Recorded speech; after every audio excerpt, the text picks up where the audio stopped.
밀린 월세, 이걸로 결제해 주세요. 지우는 새카만 블랙카드를 떨리는 손으로 사채업자에게 내밀었습니다. 지하 사무실의 쾌쾌한 공기 속에서 낡은 단말기가 영수증을 뱉어냈어요.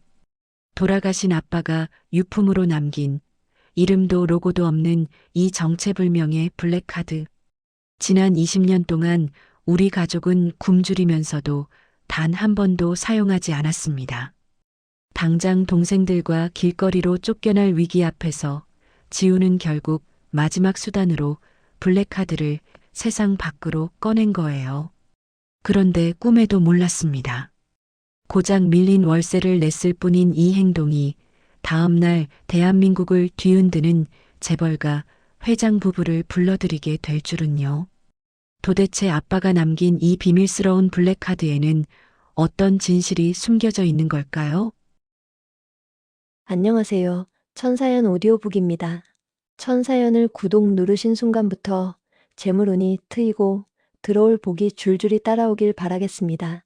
오늘은 아빠가 남긴 낡은 카드 한 장이 가난한 삼남매에게 가져다준 기적 같은 이야기예요.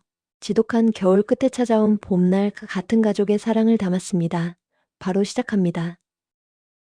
찬바람이 국밥집 뒷골목을 휘감아 돌 때마다 지우는 얇은 앞치마를 고쳐 맸습니다. 산더미처럼 쌓인 뚝배기를 닦는 지우의 손등은 찬물과 뜨거운 물을 오가며 빨갛게 부어올랐습니다. 구멍난 고무 장갑 사이로 비눗물이 갈라진 상처를 찔러서 지우는 자꾸만 입술을 깨물었습니다. 1년 전 부모님이 세상을 떠나신 뒤로 지우는 학교 대신 식당 주방으로 매일 출근했습니다. 어린 두 동생의 밥그릇을 채우기 위해 지우는 주방 구석에서 묵묵하게 그릇만 닦았습니다. 서지우, 너 지금 뚝배기 헹구다 말고 멍하니 서서 뭐 하는 거니? 식당 주인이 주방으로 들어오며 크게 소리를 치자 지우는 얼른 젖은 손을 닦았습니다.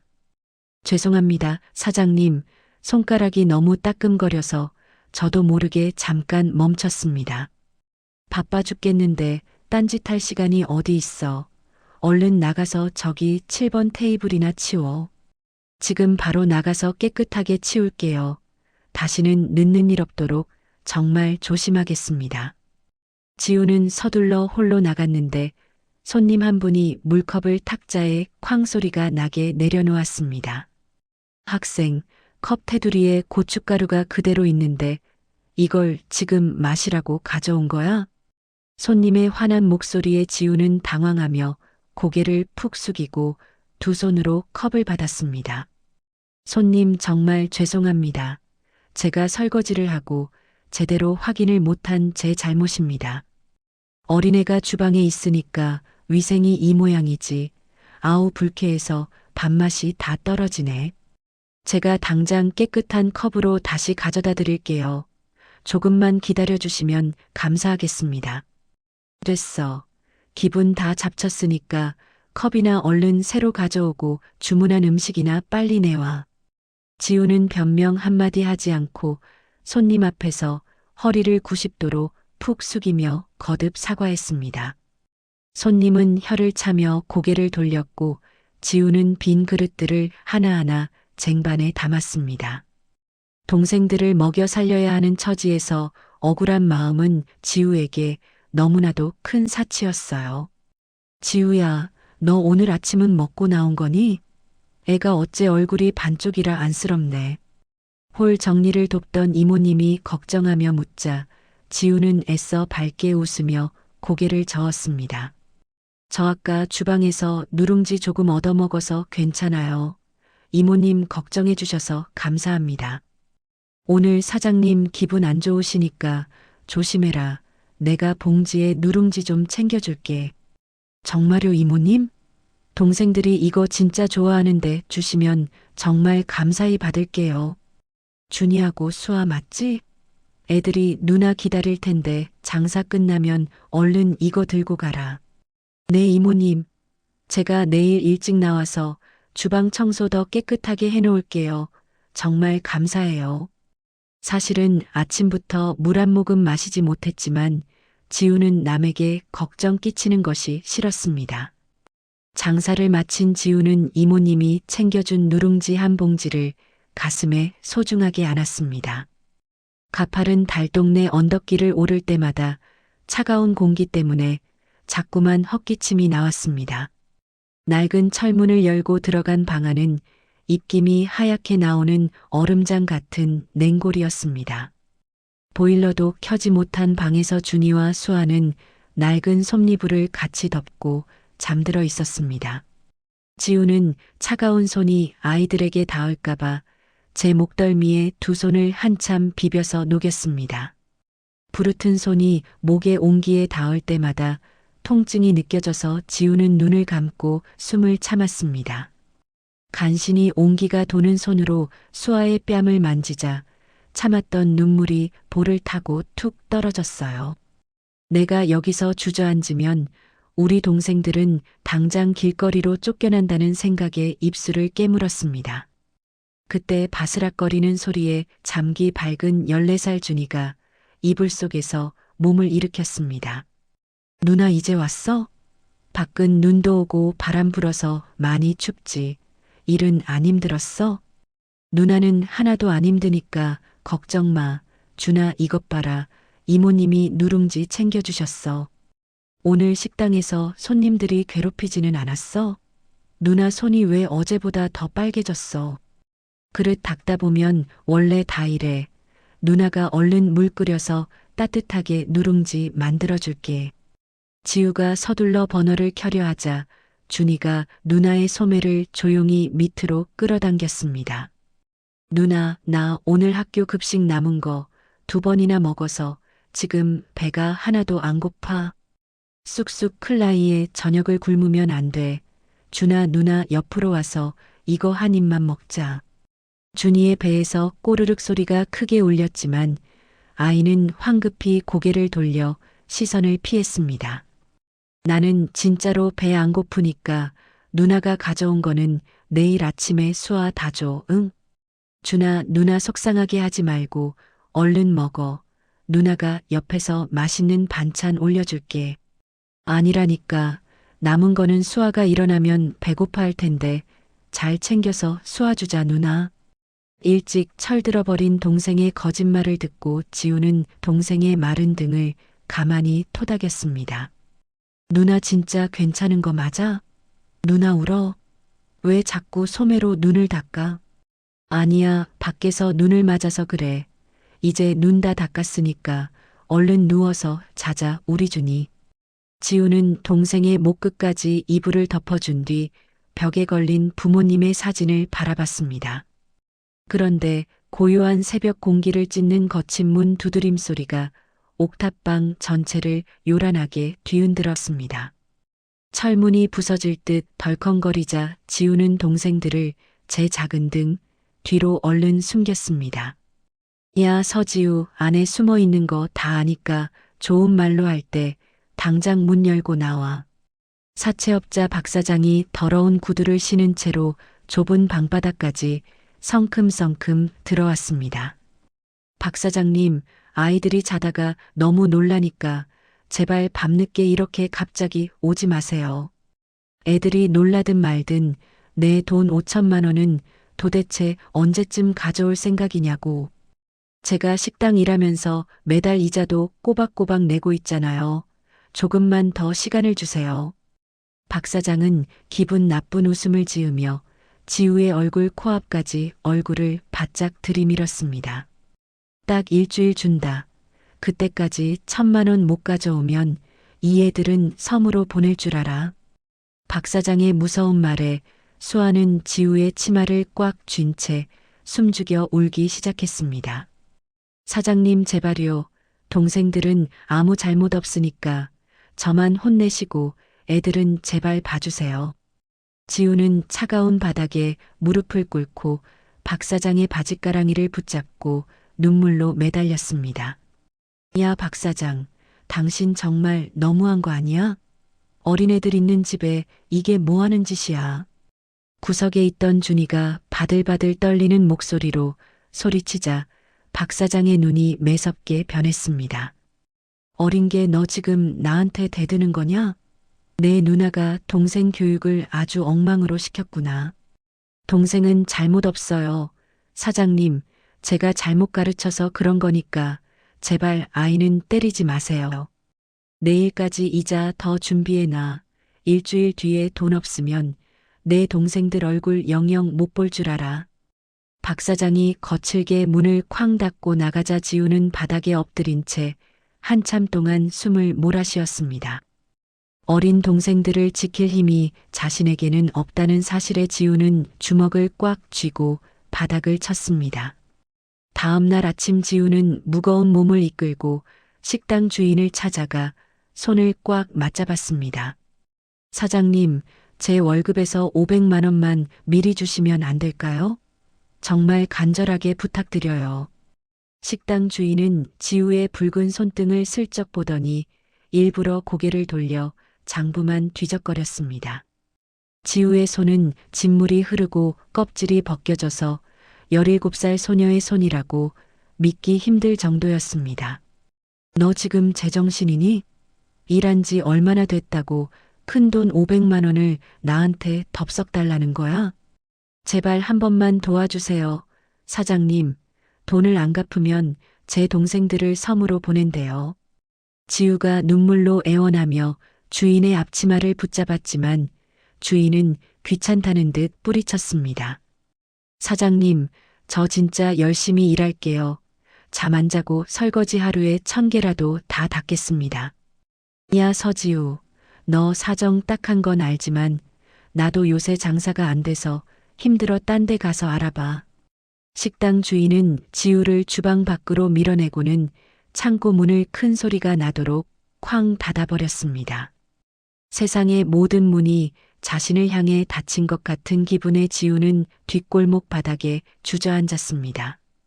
뒷골목에 버려진 쓰레기 더미 옆에서 지우는 고개를 무릎 사이에 묻고 몸을 떨었습니다. 아니 지우야, 사장님이 안 해주신대? 내가 말이라도 좀 잘해줄 걸 그랬나 보다 정말. 걱정하며 뒤따라 나온 홀 이모님이 지우의 어깨를 감싸 안으며 같이 눈물을 흘렸습니다. 아니에요, 이모님, 제가 너무 큰 부탁을 드린 거죠. 저 이제 정말 어떡하면 좋죠? 기운 내라 지우야, 어떻게든 방법이 있겠지. 일단 들어가서 저기 남은 그릇부터 닦자. 지우는 이모님의 품에 기대어 울다가 다시 주방으로 들어가 찬물에 손을 담갔습니다. 하늘에서는 차가운 눈송이가 하나둘 떨어져 지우의 어깨 위를 하얗게 덮었습니다. 일주일 뒤면 동생들과 헤어져야 한다는 생각에 숨을 들이쉴 때마다 가슴이 뻐근했습니다. 아무리 손이 부르트도록 일을 해도 이 가난에서 나갈 방법이 전혀 보이지 않았어요. 지우는 주방 구석에서 그릇을 닦으며 소리 없이 눈물을 뚝뚝 흘렸습니다. 동생들을 지키기 위해서라면 무엇이든 하겠다고 다짐했지만 현실은 너무나도 차가웠습니다. 이제는 정말 도망칠 곳이 없다는 생각에 지우는 비틀거리며 하루를 겨우 견뎌내고 있었습니다. 창문 틈 사이로 들어온 바람이 방바닥의 온도를 끌어내렸습니다. 수아가 기침 소리를 내며 이불 위에서 몸을 이리저리 뒤척였습니다. 지우는 수아의 이마를 짚으며 손바닥으로 전해지는 열기를 확인했어요. 언니 목구멍이 너무 따끔거려서 침 삼키기가 힘들고 자꾸 잠이 깨요. 수아야, 언니 여기 있으니까 무서워하지 말고 물 한 모금만 마셔보자. 몸이 자꾸 떨리고 뼈마디가 아파서 잠을 잘 수가 없어요, 언니.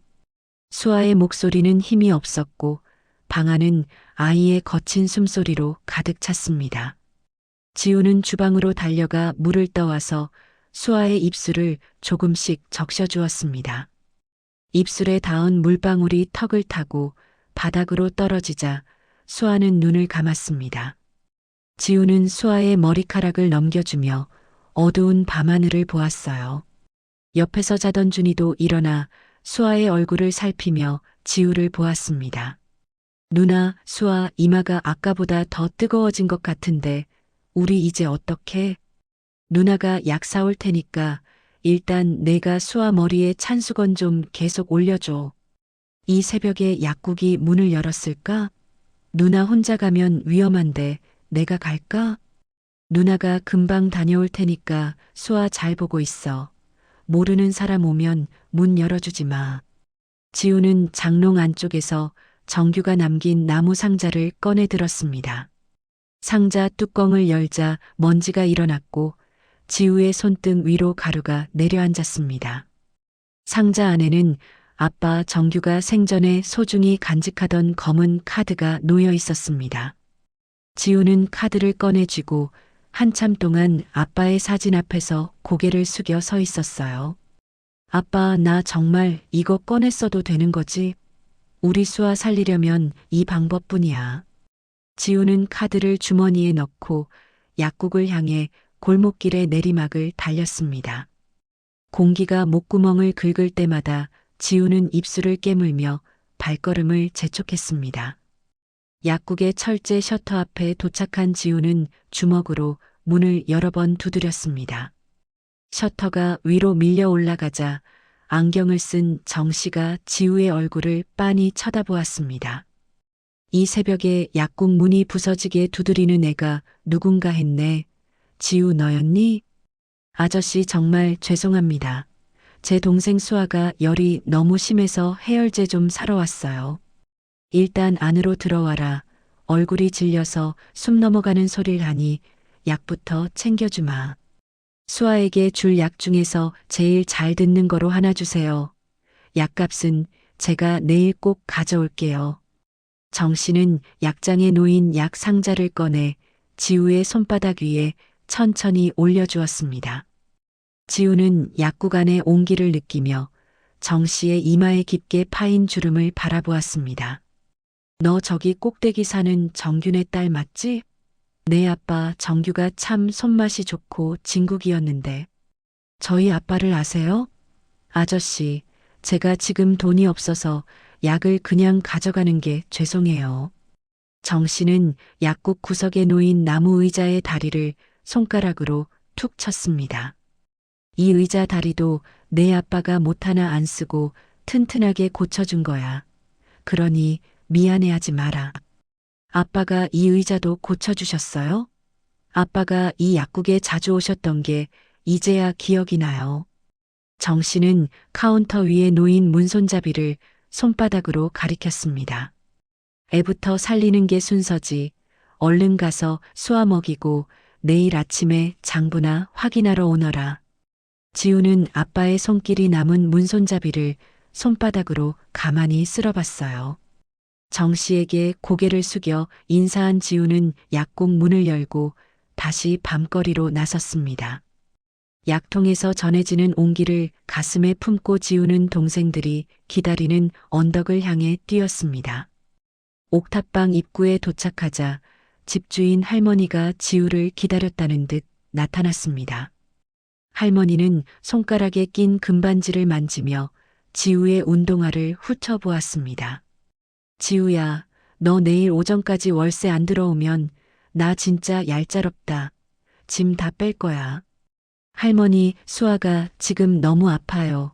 제발 내일 아침까지만 기다려주세요. 구해올게요. 할머니는 털에 투깃을 세우며 지우의 얇은 앞치마를 빤히 쳐다보았습니다. 나도 요새 사정이 안 좋아서 너네 사정 다 못 봐줘. 내일 아침 9시 전까지는 가져와. 할머니는 손목에 찬 시계를 손가락으로 두드려 보이고는 고개를 돌렸습니다. 내일 오전에는 무슨 일이 있어도 꼭 드릴게요. 오늘 밤만 넘기게 해주세요. 제발요. 내일 아침까지 안 가져오면 나도 어쩔 수 없는 거야. 내 말 확실히 알아들었지? 집주인의 눈빛은 가로등 불빛 아래에서 빛나고 있었고 지우는 방으로 들어갔습니다. 방 안으로 들어온 지우는 젖은 수건으로 수아를 닦아주며 영정 사진을 보았습니다. 전광판에서는 재벌가 사람들의 웃음소리가 화려한 화면을 가득 채우고 있었습니다. 지우는 전광판의 불빛을 보며 창문 옆에 한참 동안 서 있었어요. 아빠, 나 정말 이거 꺼냈어도 되는 거지? 이거 쓰면 우리 수아 살릴 수 있는 거 맞지? 지우는 상자에서 꺼낸 카드를 꺼내 쥐고 한참 동안 아빠의 얼굴을 쳐다봤어요. 그때 갑자기 옥탑방 문이 열리더니 박 사장 일행이 방 안으로 들어왔습니다. 어이 서지우, 일주일이나 시간 줬으면 양심이 있어야지. 아직도 배째라 하고 있으면 어떡해? 박 사장님, 수아가 지금 열이 너무 심해서 정신이 없어요. 제발 내일 아침에 다시 와주세요. 돈도 없으면서 무슨 놈의 간호야? 돈 못 갚을 거면 이 꼬맹이라도 내가 데려가야겠다. 박 사장이 수아를 덮고 있던 이불을 걷어내려 하자 지우가 앞을 막았습니다. 안 돼요. 우리 수아 절대 손대지 마세요. 제가 여기 카드 가져왔단 말이에요. 확인하세요. 지우는 주머니에서 검은색 카드를 꺼내 박 사장의 얼굴 앞에 내밀었습니다. 이게 뭐야? 너 지금 나랑 장난해? 어디서 이런 가짜 카드를 내밀고 난리야. 가짜 아니에요. 아빠가 정말 힘들 때 꼭 쓰라고 남겨주신 진짜 카드란 말이에요. 확실해요. 이런 다 쓰러져가는 구석방에서 무슨 블랙카드가 나와? 너 이거 어디서 훔쳐온 거야? 절대 훔친 거 아니에요. 결제 수수료 더 드릴 테니까 이거 긁어서 돈 가져가세요. 지금 당장요. 수수료를 더 준다고? 야, 조그만 게 돈 맛은 좀 안 해? 그래, 일단 밑에 있는 사무실로 와. 박 사장은 지우의 팔목을 억세게 잡고 지하 사무실로 지우를 끌고 갔습니다. 지우는 계단을 내려가며 카드를 손바닥 안에서 부서져라 꽉 쥐었습니다. 사무실 안에는 담배 연기가 가득했고 박 사장은 가죽 소파에 몸을 깊숙이 파묻었습니다. 박 사장은 탁자 위 재떨이를 손가락으로 툭툭 치며 김비서를 바라봤어요. 야, 김비서, 여기 이 꼬맹이가 가져온 카드 좀 긁어봐. 일단 월세랑 이자 합쳐서 500 넣어. 책상 위에는 누런 종이가 끼워진 장부 한 권이 크게 펼쳐져 있었습니다. 김비서는 단말기 앞에 앉아 무심하게 손가락을 까딱거렸습니다. 사장님, 이런 어린애가 가져온 카드가 승인이 날까요? 제 생각엔 어디서 주운 카드 같아요. 가짜든 진짜든 일단 한번 긁어봐. 안 긁히면 그때 가서 이해를 어떻게 처리할지 정하자고. 알겠습니다, 사장님. 그럼 여기 이 카드 단말기에 지우 양이 가져온 카드를 넣어 볼게요. 김 비서가 단말기를 끌어당기자 지우는 단말기 소리를 들으며 두 눈을 감았습니다. 지우는 카드가 단말기 속으로 들어가는 소리를 들으며 몸을 바들바들 떨었어요. 아빠, 제발 저희 좀 도와주세요.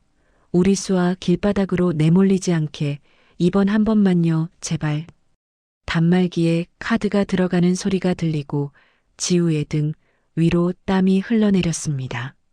사무실 안에는 숨소리조차 들리지 않는 정적이 감돌았고 지우는 고개를 숙였습니다. 단말기의 작은 화면에서 빛이 나더니 하얀 영수증이 천천히 밀려 나왔습니다. 사장님, 이거 왜 이래요? 결제 승인이라고 뜨는데요? 지금 영수증이 나와요. 너 지금 뭐라 그랬어? 그게 정말 승인이 났다고? 화면 다시 똑바로 확인해봐. 어서. 사장님, 이거 진짜입니다. 500만 원 전액 승인 완료됐습니다. 여기 영수증 좀 보세요. 영수증이 단말기 밖으로 나오자 지우는 영수증을 가슴에 품고 그 자리에 주저앉았어요. 박 사장은 당황한 표정으로 영수증과 카드를 번갈아 보며 입을 다물지 못했습니다. 야, 이게 진짜로 긁히네. 이 꼬맹이 아버지가 도대체 뭐 하던 사람이었기에 이런 게 있어. 카드 다시 돌려주세요. 이제 돈 전부 다 갚았으니까 우리 수아 근처에도 오지 마세요. 지우는 박 사장의 손에서 카드를 뺏어 들고 사무실 밖으로 달리기 시작했습니다. 지우는 사무실 밖으로 나와 밤하늘을 보며 아빠의 이름을 불렀습니다. 밤바람은 차가웠지만 영수증을 품은 지우의 가슴 안쪽은 뜨거운 기운이 느껴졌습니다. 지우는 골목길을 달려 동생들이 기다리는 옥탑방 창문의 불빛을 발견했습니다. 준아, 수아야, 누나가 돈 구해왔어. 이제 우리 길거리로 안 쫓겨나도 돼. 안 가도 돼. 누나 진짜야? 정말 그 아빠 카드로 돈이 나온 거야? 아빠가 하늘에서 우리 도와준 거야? 응준아, 아빠가 끝까지 우리 지켜줬어. 우리 수아, 이제 약 먹고 푹 자면 내일은 다 나을 거야. 지우는 동생들을 안고 영수증을 가슴에 품으며 소리내어 울었어요. 준이는 지우의 옷자락을 잡고 바닥에 엎드려 어깨를 위아래로 들썩였습니다.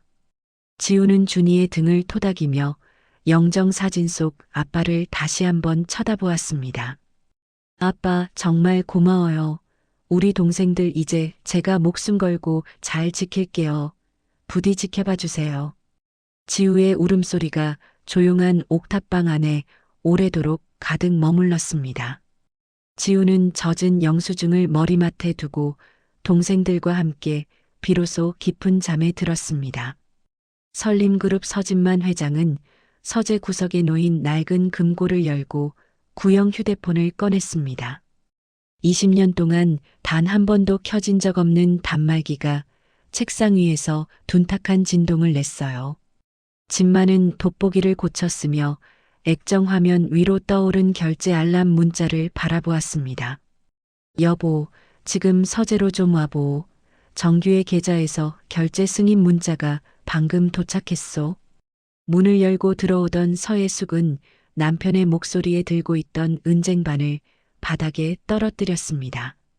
바닥에 흩어진 찻잔 파편 위로 뜨거운 물이 번졌지만 혜숙은 발등의 통증도 잊어버렸어요. 진만 씨, 그게 무슨 소리예요? 실종된 우리 아들 계좌가 20년 만에 열렸다는 건가요? 비밀번호 5자리는 정규만 아는 숫자인데 연남동 사채 사무소라고 주소가 찍혔어. 혜숙은 남편의 손에 들린 단말기를 낚아채며 화면 속 아들의 이름을 손가락으로 문질렀습니다. 500만 원이라니 우리 정규가 돈이 없어서 그동안 연락을 못하고 지낸 걸까요? 기사 부를 시간도 없으니 내가 직접 운전하마. 당신은 어서 겉옷만 걸치고 따라오너라. 진만은 벽에 걸린 자동차 열쇠를 손가락 마디가 하얗게 변할 정도로 세게 움켜쥐었습니다. 혜숙은 신발장 앞에 놓인 슬리퍼를 제대로 신지도 못한 채 남편의 뒤를 다급하게 쫓았어요. 여보, 제발 정규가 맞아야 해요. 만약 우리 아들이 아니라면 저는 이제 더 못 버텨요. 검은색 승용차는 저택의 육중한 철문을 밀어내며 어둠이 깔린 도로 위로 거칠게 튀어나갔습니다. 진만은 가속 페달을 밟으며 핸들을 쥔 손바닥에 맺힌 식은 땀을 바지에 문질러 닦았습니다. 20년 만에 처음 울린 신호다. 정규가 아니라면 누가 이 번호로 결제를 한단 말이냐. 혜숙은 창밖으로 스쳐 지나가는 가로등을 쳐다보며 파르르 떨리는 입술을 꽉 깨물었습니다. 정규가 우리를 원망해서 그동안 숨어 지낸 거면 저는 어떡하죠? 얼굴을 볼 면목이 없어요. 진만은 충혈된 눈으로 앞차의 뒷모습을 노려보며 기어 레버를 앞을 향해 거칠게 밀어 넣었어요. 원망을 하든 뺨을 때리든 일단 살아서 내 눈앞에 나타나기만 하면 된다. 내가 다 빌 거다. 차 안에는 진만의 거친 숨소리와 혜숙의 억눌린 울음소리가 섞여서 무겁게 가라앉았습니다. 같은 시각 지우는 시장 모퉁이 정육점 가판대 앞에 서서 지폐 3장을 아저씨에게 내밀었습니다. 정육점 주인은 지우의 낡은 앞치마를 훑어보더니 도마 위에 붉은 고기 덩어리를 칼로 썰었어요. 학생, 오늘 무슨 좋은 날이야. 맨날 국거리 1,000원어치만 사더니 삼겹살을 다 사가네. 지우는 정육점 안쪽에서 풍겨오는 고기 냄새를 맡으며 고무장갑을 벗은 맨손을 비볐습니다. 아저씨, 우리 수아가 열이 너무 심해서요. 이거 먹고 기운 좀 차리게 넉넉히 담아주세요. 주인은 묵직한 칼을 들어 고기의 지방을 떼어내고 검은 비닐봉지에 살점을 듬뿍 넣었습니다. 그래, 애부터 살려야지. 내가 사장 몰래 이쪽 목살 좀 더 넣어줄 테니까 얼른 가서 먹여라. 지우는 봉투를 건네받으며 주인 아저씨의 굵은 손을 향해 여러 번 허리를 숙여 인사했습니다. 정말 감사합니다, 사장님. 제가 나중에 돈 많이 벌면 고기 사러 무조건 여기로 다시 올게요. 주인은 손사래를 치며 주방 안쪽에서 김이 모락모락 나는 찐만두 하나를 지우에게 내밀었습니다. 보답은 무슨 보답이야. 너부터 이거 하나 먹고 가. 얼굴이 반쪽이 되어서 무슨 일을 한다고. 지우는 뜨거운 만두를 주머니에 넣고 비닐봉지를 가슴에 안은 채 언덕길을 뛰기 시작했습니다. 낡은 운동화 밑창이 닳아서 비탈길을 오를 때마다 발바닥에 거친 시멘트 질감이 느껴졌어요. 가파른 계단을 오를 때마다 봉투 속 고기의 무게가 지우의 마른 팔을 묵직하게 짓눌렀습니다. 방 안으로 들어서자 준이가 수아의 머리에 젖은 손수건을 얹어주며 지우의 얼굴을 바라보았습니다. 누나, 그 까만 봉투 뭐야? 고기 냄새 나는 것 같은데 설마 진짜로 고기 사온 거야? 지우는 숨을 헐떡이며 가스레인지 위에 기름때가 묻은 프라이팬을 조심스럽게 올려놓았습니다. 응준아, 아빠가 우리 지켜보고 계셨나 봐. 아빠가 남겨주신 선물로 사온 거니까 걱정 마라. 준이는 프라이팬이 달궈지기도 전에 젓가락을 들고 식탁 앞에 바짝 다가앉아 입맛을 다셨습니다. 아빠가 정말 고기를 보내주셨다고. 수아야, 우리 오늘 이거 다 먹어도 된대. 얼른 일어나봐. 팬 위에서 고기 기름이 타닥 소리를 냈고 고소한 냄새가 옥탑방의 낡은 벽지 사이로 번졌습니다.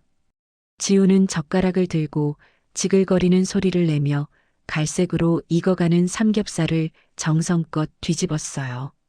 언니, 고기 냄새가 너무 좋아요. 우리 이제 매일 고기 먹고 병원도 마음대로 가는 거예요? 수아는 뜨거운 고기를 입술을 내밀어 불며 지우의 무릎 위로 기어와 자신의 얼굴을 비볐습니다. 그럼 수아야, 누나가 돈 많이 구해왔으니까 내일은 큰 병원 가서 주사도 맞고 싹 다 낫자. 준이는 자기 그릇에 담긴 고기 중에서 가장 두툼한 조각을 집어 지우의 입가에 가져다 댔습니다. 누나도 얼른 한 입 먹어. 어제부터 물만 마시고 종일 일한 거 내가 뻔히 다 알고 있으니까. 지우는 준이의 손을 부드럽게 밀어내며 수아의 턱에 묻은 번들거리는 기름기를 가만히 닦아주었습니다. 누나는 냄새만 맡아도 진짜 배불러.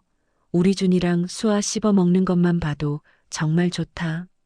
준이는 고집스럽게 고기를 지우의 숟가락 위에 얹어주며 자신의 밥그릇을 뒤로 멀리 뺐습니다. 누나 자꾸 거짓말할래. 누나 안 먹으면 나도 밥 안 먹고 내일부터 전단지 돌리러 갈 거야. 지우는 준이의 단호한 눈동자를 보며 밥 한 숟가락을 크게 떠서 고기와 함께 꿀꺽 넘겼습니다. 알았어. 누나도 먹을 테니까 너도 식기 전에 얼른 비워. 그래야 내일 다 같이 병원 가지. 아이들이 고기를 씹으며 웃음을 터뜨리는 소리가 차가운 옥탑방의 정적을 기분 좋게 채웠습니다. 아이들이 배를 채우고 깊은 잠에 빠지자 지우는 장롱 깊숙한 곳에서 낡은 나무 상자를 꺼냈어요. 상자 바닥에는 정규가 거친 글씨체로 빼곡하게 적어둔 누런 일기장 뭉치가 숨겨져 있었습니다. 지우는 손가락 끝에 침을 묻혀서 물기가 말라붙어 빳빳하게 굳은 첫 장을 천천히 넘겼습니다. 아빠, 부모님이 그렇게 보고 싶으면서 왜 한 번도 찾아가지 않았어? 이 바보 같은 아빠야. 일기장 첫 줄에는 부모님께 짐이 되는 자식이 절대 되고 싶지 않다는 문장이 적혀 있었습니다. 지우는 일기장 갈피에서 아빠가 몰래 간직해온 조부모님의 흑백 사진을 손가락으로 만졌어요. 카드를 쓰는 순간 할아버지께 고통을 줄까봐 아빠는 인력시장을 전전하며 끝까지 버텼던 거구나. 지우는 사진 속 노신사의 인자한 얼굴 위로 자신의 뜨거운 눈물방울이 뚝 떨어지는 것을 보았습니다. 아빠, 이제 알겠어. 아빠가 우리 지키려고 얼마나 무거운 짐을 혼자서 짊어지고 있었는지. 지우는 아빠가 남긴 카드를 영정 사진 앞에 내려놓고 소리 없이 자기 입술을 꾹 깨물었습니다. 그때 옥탑방 창문 너머로 거대한 자동차 엔진 소리가 들리며 강렬한 헤드라이트 불빛이 쏟아졌어요. 지우가 놀라서 일기장을 덮자마자 낡은 철문을 부술듯이 세게 두드리는 소리가 방 안을 울렸습니다. 여보, 여기에요. 박 사장이 돈을 결제했다고 말해준 주소가 바로 이 꼭대기 옥탑방이에요. 떨리는 여자의 목소리에 지우는 자리에서 일어나 방바닥에 놓인 나무 막대기를 꽉 쥐었습니다. 지우가 조심스럽게 문을 열고 고개를 내밀자 정장을 입은 노신사와 중년 여인이 서 있었습니다. 누구신데 이 새벽에 남의 집 대문을 이렇게 무섭게 두드리시는 거예요. 당장 경찰 부를 거예요. 집 많은 지우의 경계하는 눈동자에서 아들 정규의 얼굴을 발견하고는 떨리는 두 손을 뻗었습니다. 내가 혹시 정규 딸 지우니 너희가 내 아들 정규가 이 옥탑방에 남겨둔 아이들이 정말 맞는 거냐? 해숙은 지우의 손에 들린 나무 막대기를 잡고 주저앉으며 지우의 거친 손등을 어루만졌습니다. 세상에, 이 어린 손이 왜 이렇게 다 터졌니? 이 험한 옥탑방에서 너희끼리 어떻게 버틴 거니? 지우는 해숙의 손을 뒤로 거칠게 뿌리치며 낯선 노부부의 앞을 온몸으로 단단하게 막아섰습니다. 함부로 제 손 만지지 마세요. 우리 아빠한테 볼 일 있으시면 이름부터 똑바로 전부 다 말씀하세요. 집 많은 양복 안주머니에서 빛바랜 흑백 가족사진 한 장을 꺼내 지우의 눈앞에 천천히 내밀었습니다. 이 사진 속에서 웃고 있는 남자가 너희 아빠 정규다. 그리고 옆에 있는 이 사람들이 바로 우리란다. 지우는 사진 속의 젊은 아빠와 눈앞에 눈물 흘리는 노신사를 번갈아 보다가 막대기를 바닥에 떨어뜨렸습니다. 정말 우리 할아버지랑 할머니 맞으세요. 아빠가 매일 일기장에 보고 싶다고 쓰신 그분들이에요. 해숙은 지우의 마른 어깨를 자신의 가슴 깊이 파묻듯이 꽉 끌어안으며 거친 오열을 터뜨렸습니다. 그래, 내가 내 할머니다. 우리 정규가 너희를 우리에게 비로소 보내주었구나. 정말 미안하다. 소란스러운 소리에 잠에서 깬 준이는 문 밖으로 나와 해숙의 옷자락을 잡고 어깨를 크게 들썩였습니다. 집만은 차가운 시멘트 바닥에 두 무릎을 꿇고 아이들과 눈을 맞추며 참아왔던 뜨거운 눈물을 쏟아냈습니다. 정규야, 내 자식들은 이제 이 애비가 다 책임질 테니 부디 옥탑방 짐 다 내려놓고 편히 쉬어라. 어두운 새벽의 옥탑방 마당에는 20년 만에 기적처럼 마주친 핏줄들의 짙은 울음소리가 가득 채워졌습니다. 설림그룹 서진만 회장은 지우의 작은 손바닥 위에 놓인 낡은 블랙카드를 가만히 내려다보았습니다. 카드 표면에는 아들 정규가 20년 동안 쥐고 버틴 세월에 긁힌 자국들이 가득했어요. 이게 정말 내 아빠가 물려준 게 맞느냐? 이 낡은 카드를 여태 간직하고 있었어? 아빠가 이 카드는 우리 삼남매의 생명줄이라며 절대로 남에게 뺏기지 말라고 하셨어요. 진마는 지우의 대답에 가슴을 쥐며 책상 모서리를 잡고 겨우 몸을 지탱했습니다. 내 아들 정규가 어린 너희를 길바닥에서 지키려고 이깟 플라스틱 조각 하나에 매달렸구나. 진마는 지우의 마른 어깨를 품에 안으며 참아왔던 통곡을 옥탑방 천장을 향해 쏟아냈습니다. 내가 너무 늦었구나. 차가운 곳에서 벌벌 떨며 버티게 해서 이 할아비가 진작 못 찾아 미안하다.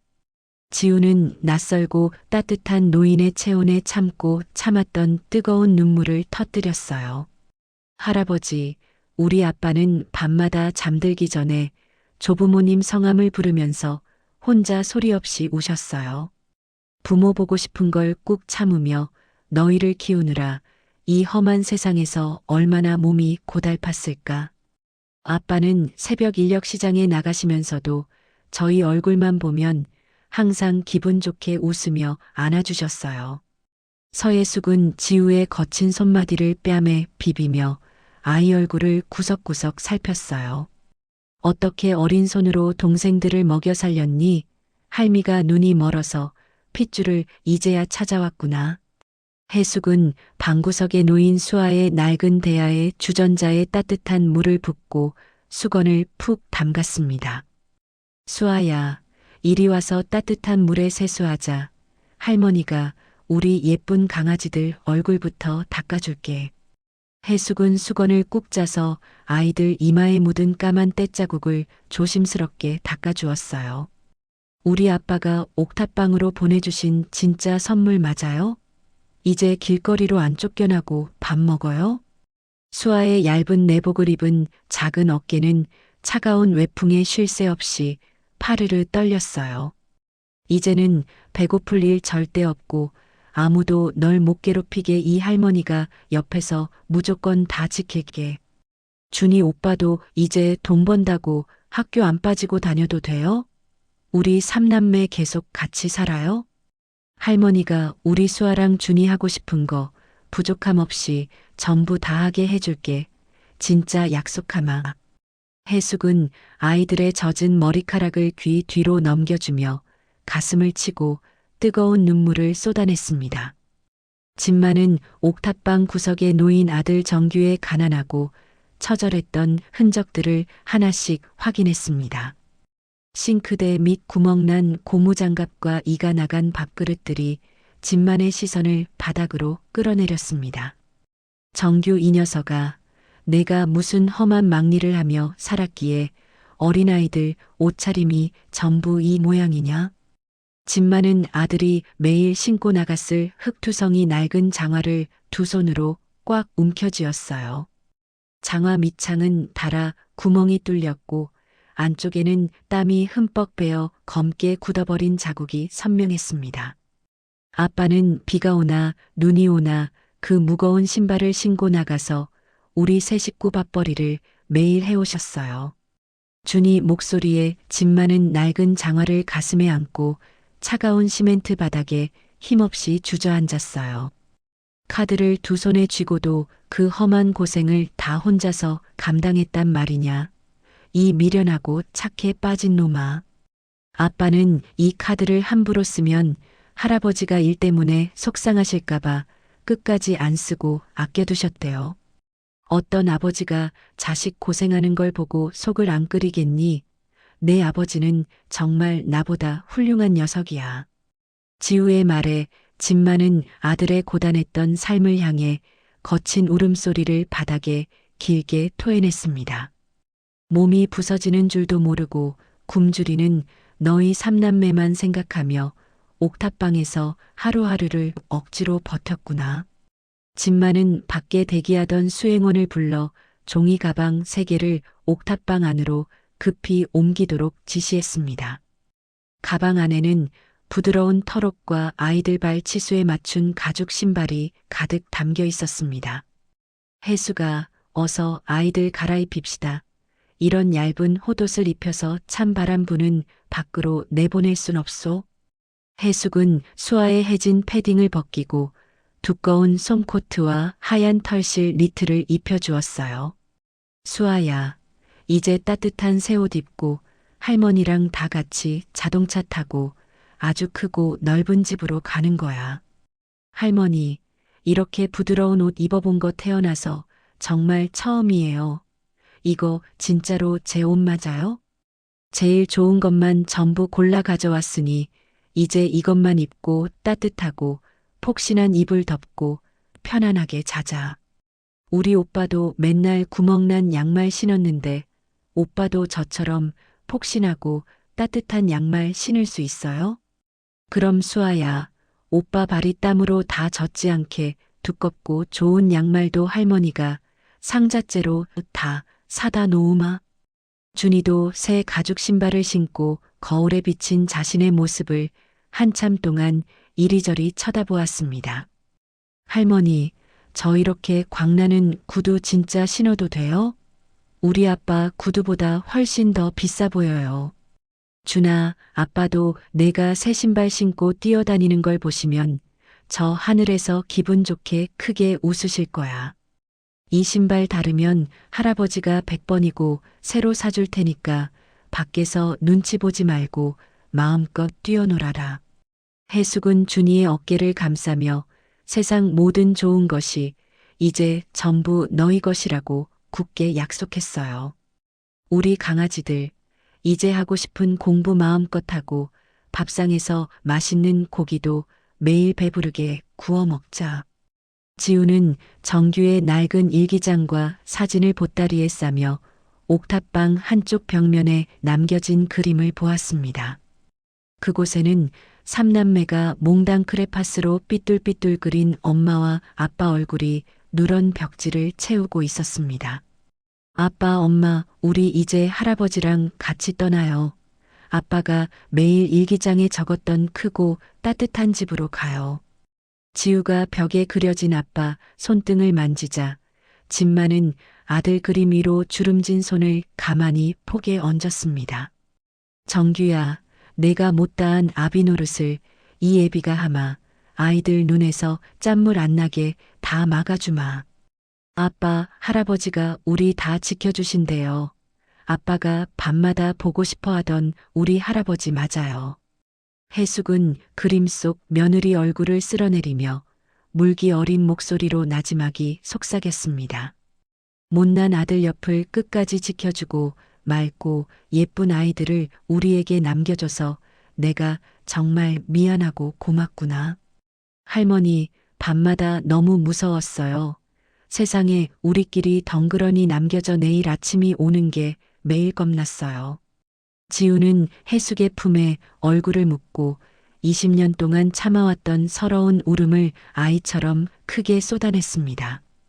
이제 걱정 다 지워버려라. 내 등 뒤에는 우리 조부모가 든든하게 버티고 서서 전부 막아줄 테니까. 정말이죠? 우리 다시는 안 헤어지고 아빠 이야기 나누면서 다 같이 밥 먹으며 함께 살 수 있죠? 그럼 지우야, 할머니가 내 두 손 절대로 놓지 않을 테니 뒤만 똑바로 따라오너라.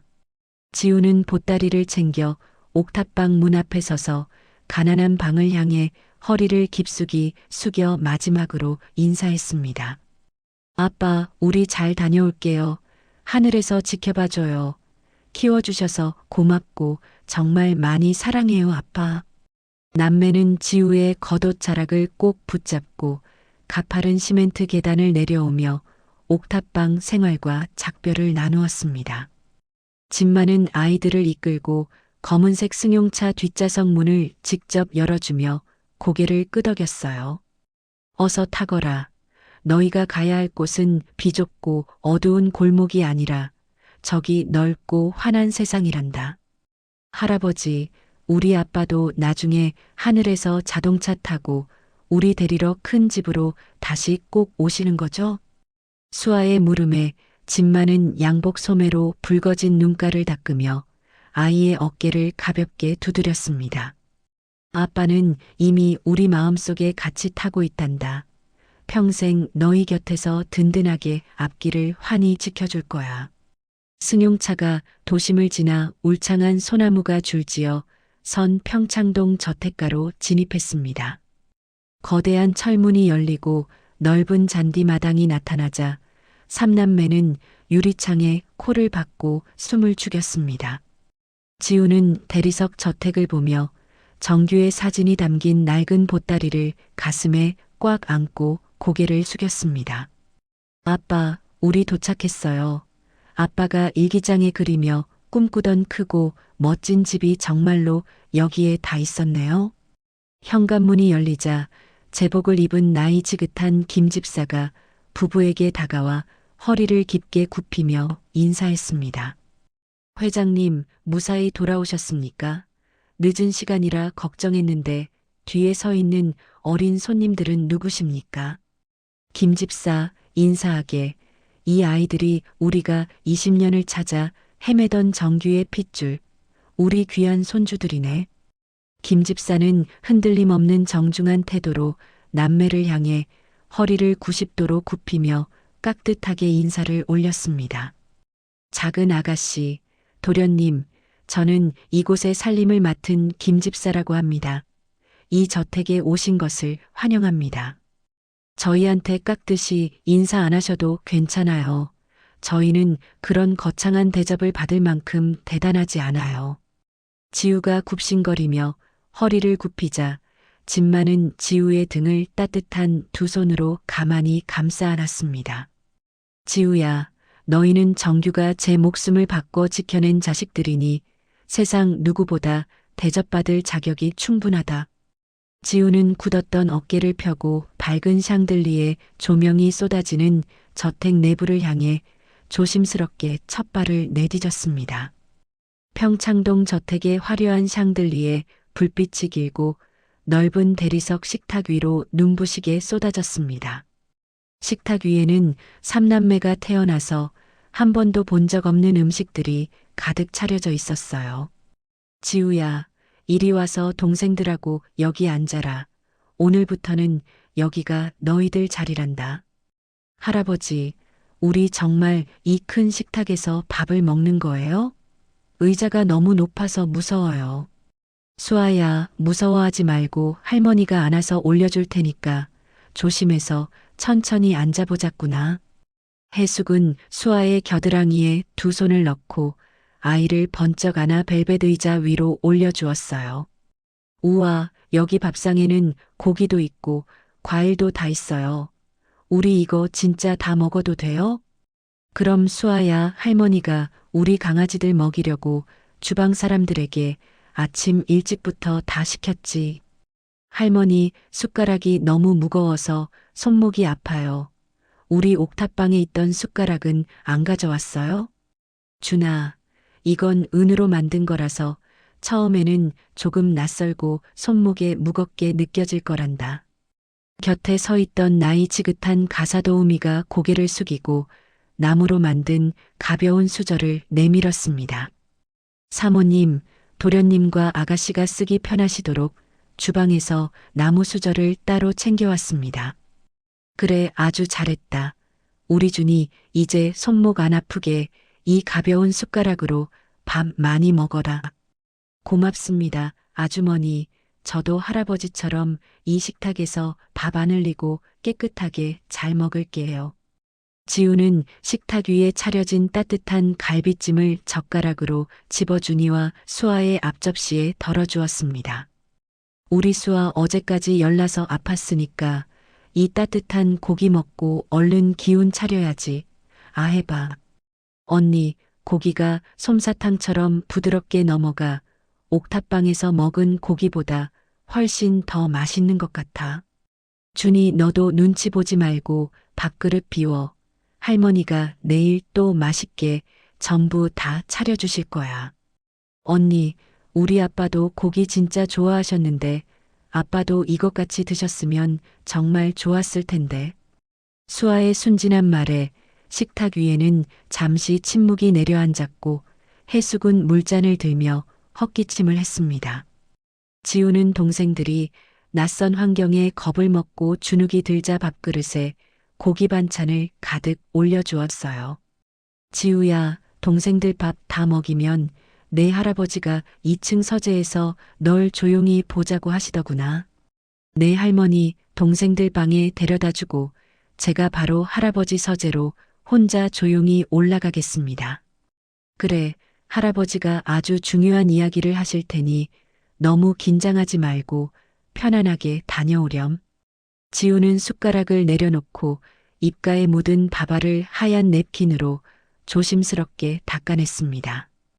2층 복도 끝에 있는 서재 문을 두드리자 안에서 들어오라는 집만의 굵은 목소리가 들렸습니다. 할아버지, 저 지우입니다. 할머니가 서재로 올라가 보라고 하셔서 동생들 두고 혼자 왔어요. 이리 와서 내 앞에 앉아라. 내가 너한테 20년 동안 꽁꽁 숨겨둔 이야기를 하나 해야겠다. 진마는 책상 위에 놓인 정규의 일기장을 덮고 안경을 벗으며 지우를 향해 두 손을 내밀었어요.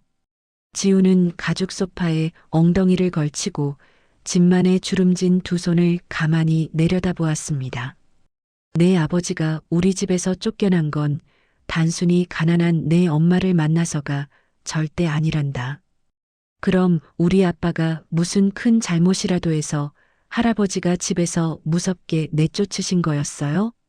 마치 싱싱한 과일 바구니에 누군가 썩은 사과를 몰래 쑤셔 넣은 것과 똑같은 억울한 일이었지. 썩은 사과라니요. 누군가 일부러 아빠 가방에 나쁜 물건을 억지로 집어넣었다는 말씀이세요? 그래, 회사에 아주 중요한 도면을 훔쳐서 팔아넘겼다는 더러운 누명을 쓰고 쫓겨났어.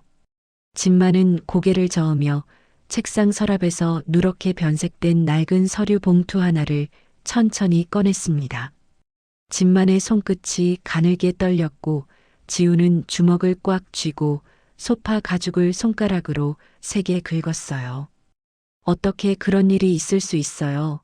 우리 아빠는 남의 물건에 절대 손대는 분이 아니에요.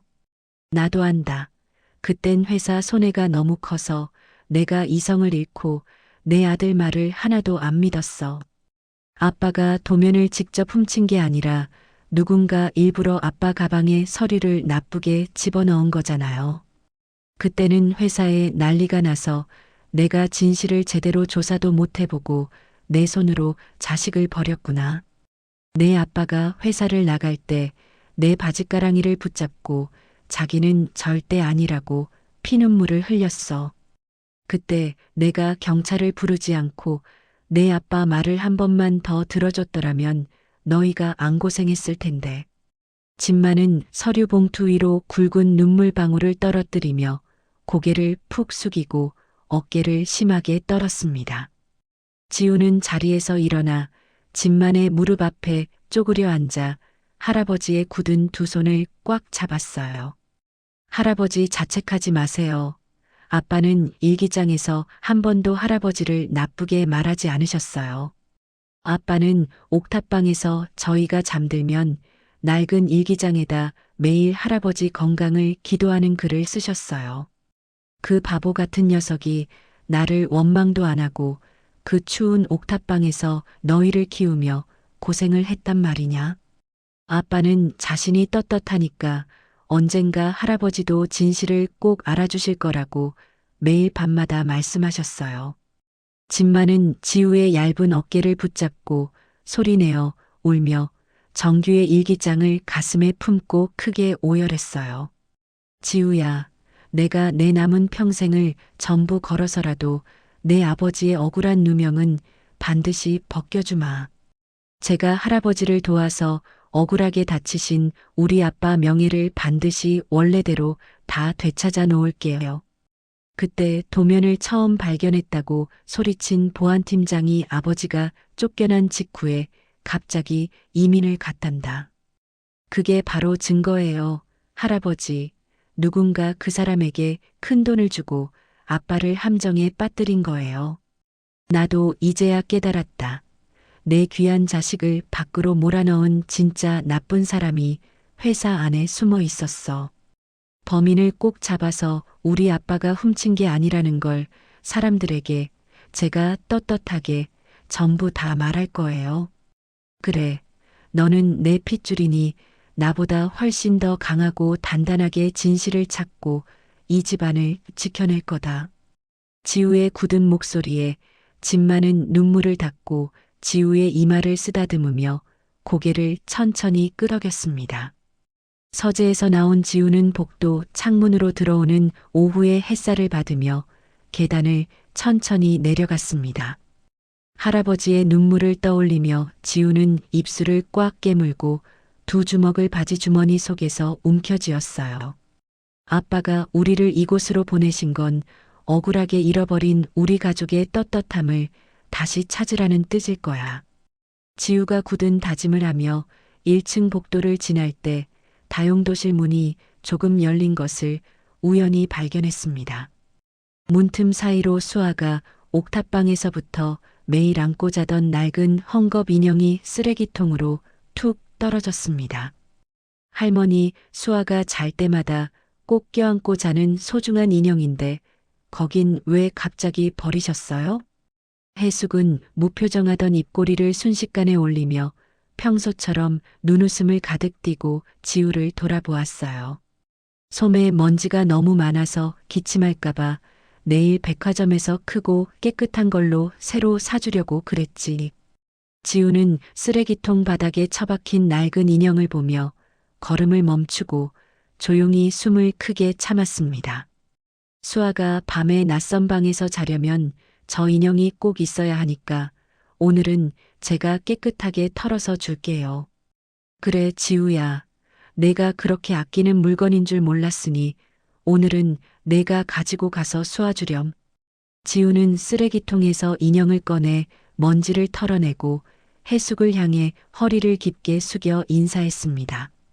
해숙은 지우의 어깨를 가볍게 토닥이고는 다용도실을 빠져나가 거실 쪽으로 조용히 걸어갔습니다. 할머니가 동생을 걱정해서 그러신 걸 텐데 왜 방금 인형을 버리시던 뒷모습이 차갑게 느껴졌을까? 지우는 낡은 헝겊 인형을 가슴에 안고 해숙이 사라진 복도 끝을 한참 동안 가만히 쳐다보았어요. 지우는 동생들이 낮잠을 자고 있는 2층의 넓은 방으로 들어가 손잡이를 돌려 방문을 조용히 닫았습니다. 언니, 어디 갔다 왔어? 침대가 푹신해서 구름 위에서 둥둥 떠서 기분 좋게 자는 것 같았어. 수아야, 이 침대랑 이 방이랑 다 우리 거니까 이제는 마음 편하게 눈 감고 푹 자도 괜찮아. 수아는 눈을 비비며 일어나 지우의 품에 안긴 낡은 헝겊 인형을 두 손으로 조심스럽게 건네받았습니다. 준이도 푹신한 침대에서 몸을 일으키며 지우의 바지 주머니에 꽂힌 낡은 블랙카드를 손가락으로 가리켰습니다. 언니 주머니에 든 까만색 아빠 카드는 이제 안 쓰는 거야? 할아버지가 다 사주니까? 이 카드는 우리 아빠가 얼마나 우리를 사랑했는지 보여주는 거니까 누나가 평생 소중하게 간직할 거야.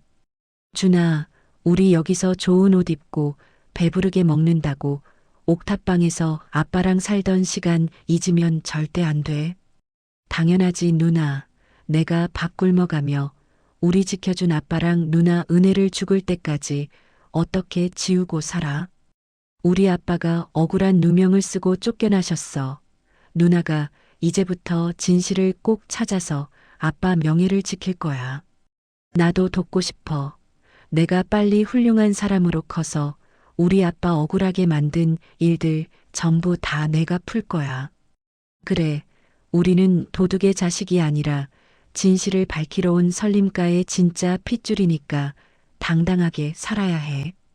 준이는 지우의 굳은 눈빛을 보며 두 주먹을 꽉 쥐고 고개를 거세게 위아래로 힘껏 끄덕였습니다.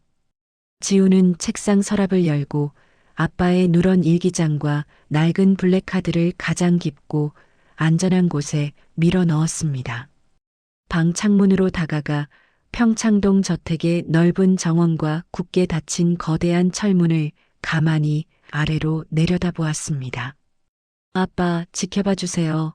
제가 억울한 누명 확실하게 벗겨서 우리 가족의 자랑스러운 이름 꼭 되찾을게요. 그리고 우리 준이랑 수아 다치지 않게 제가 든든한 누나로 끝까지 앞장서서 동생들 무조건 지킬게요. 지우의 맑은 눈동자에는 두려움 대신 동생들을 지키고 명예를 회복하겠다는 굳은 다짐이 단단히 맺혔습니다. 2층 안방 문이 열리며 해숙의 날카로운 목소리가 복도를 타고 1층까지 울렸습니다. 여보, 내 화장대 서랍 깊숙이 넣어둔 다이아몬드 브로치가 안 보여요. 거실 바닥을 닦던 고용인들의 고개가 일제히 계단을 내려오는 해숙을 향해 쏠렸어요. 어제 저녁에 분명히 보석함 안에 넣고 열쇠로 잠갔는데 대체 어디로 간 겁니까? 주방 구석에서 찻잔을 닦던 어린 주방 보조가 앞으로 나와 앞치마를 두 손으로 움켜쥐었어요. 사모님, 제가 오늘 아침 일찍 지우 아가씨가 사모님 방에서 몰래 나오는 걸 봤습니다. 내가 지금 무슨 헛소리를 하는 거냐? 우리 지우가 거길 허락도 없이 왜 들어간단 말이냐? 진만이 거실로 나오며 호통을 치자 주방 보조는 고개를 바닥으로 푹 숙였습니다. 지우 아가씨가 주머니에 반짝이는 무언가를 숨겨놓고 급하게 자기 방으로 뛰어갔습니다. 지우는 물컵을 들고 주방으로 나오다 자신을 쳐다보는 고용인들의 시선을 마주했습니다. 아니에요, 할아버지. 저는 할머니 방 근처에는 오늘 아침에 한 발자국도 가지 않았어요.